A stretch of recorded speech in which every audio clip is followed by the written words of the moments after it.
Kayo ho ba si Cecilia? Kayo ho ba si Cecilia, yung tunay kong ina? Kayo ho ba? Kung sino man yung Ceciliang yan, I'm sure hindi ako yan. At kung siya man ang ina mo, mas lalong hindi ako yan. Kakapanood mo ng teleserye yan, Liway. Pinapangarap mo pa ngayon na maging ina mo ang Doña Lavinia mo. Hindi ho. Hindi ho, Don Carlos. Pawang katotohanan ho yung sinasabi ko. Kasi ho, suot ho ni Doña Lavinia ay kabiyak ng pendant ko. Ito ho. Ayan.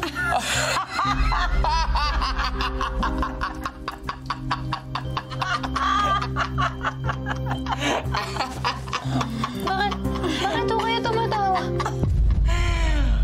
Paano yan ngayon, Liway? Nanay mo na rin ba ako? Hindi ho. Pero, sabi niyo ho, di ba, Doña Lavinia, wala akong kabiyak yung pendant niyo. Ganon din po sabi ng nanay ko sa akin. Well, I lied. Paano yan, Liway? Mukhang pinagsisinungalingan ka rin ng nanay mo. Hindi ho sinungaling ang nanay ko. Oh!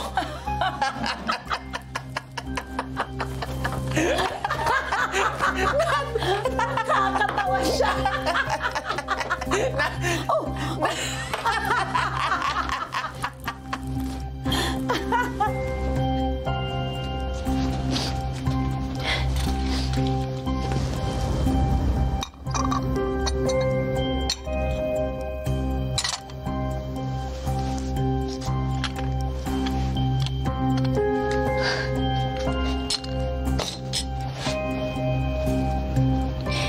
Hindi ako naniniwala sinasabi ni Don Carlos pa ni Doña Lavinia.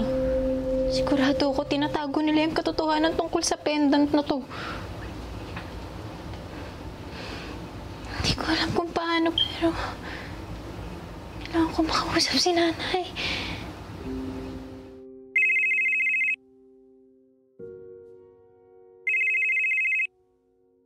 Nay, akala ko naputulan kayo ng kuryente at hindi po kayo nakapag-charge. Hindi kami naputulan, Liway.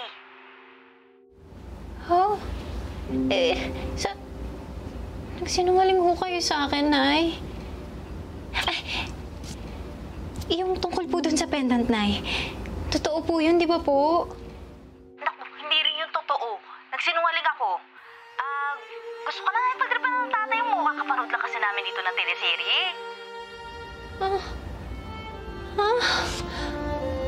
Para saan po itong lahat ng to, Nay? Para magtanda ka, Liway. Na kapag may problema ka riyan sa Maynila, hindi lang kami ang makakatulong sa'yo. Pero hindi namin magagawa yun kung lobat ang cellphone namin at walang kuryente. Kaya wag na wag mong kakalimutang magpadala ng pera. Ilan pa kaya sa buong mundo ang meron ding half-heart pendant?